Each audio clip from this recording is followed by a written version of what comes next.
training intention matters. The body will adapt based on the stimulus that it's received. So the way you train and the way you execute movements and the inputs that you put in training, in exercise, into your body will result in the adaptations and the results that you fundamentally get back from that exercise or movement or training or whatever modality of movement that you're participating in. If your goal is muscle growth, there's a particular style of stimulus. If your goal is mobility and stretch, it requires a different stimulus, a different execution, a different intention.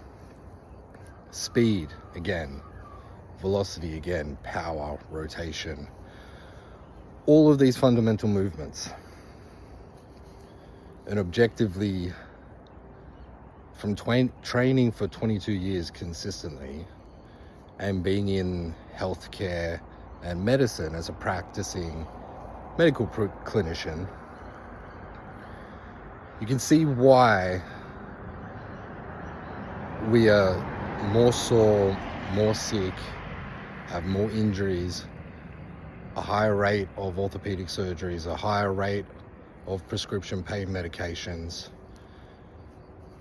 a higher rate of sickness, and a lower quality of health generally.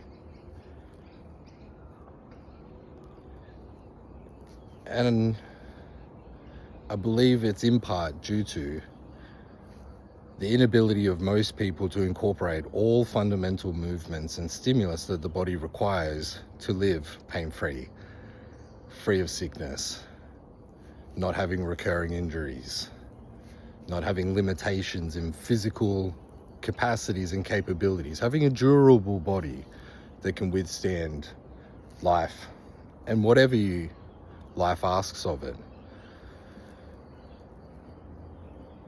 Approaching movement like this is crucial, it's fundamental, it's necessary to prevent those long-term changes of accelerated regression in normal human capabilities. Children are so adaptable. You can see they can move, they can fall, they can tumble, squat down, sit in weird positions.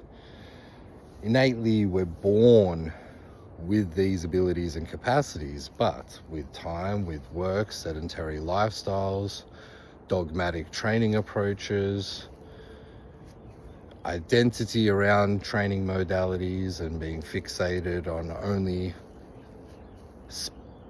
specializing in one form, which I did, and it led me down a path of destruction. 22 decades of bodybuilding training using machines and very isolated movements. Built a lot of muscle on a poor foundation of physical movement and joint function, spine health, caused a lot of neurological concerns and issues.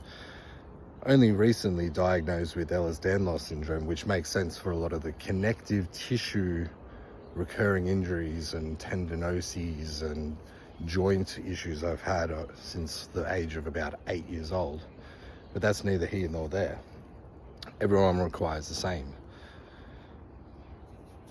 We need to expose ourselves to these capacities frequently, integrate them into our training, blend them as, I hate the word, but a holistic approach to movement where we don't neglect some things, most things that we need. Still seeing the moon. Beautiful morning. Those are my thoughts for today. Stay strong.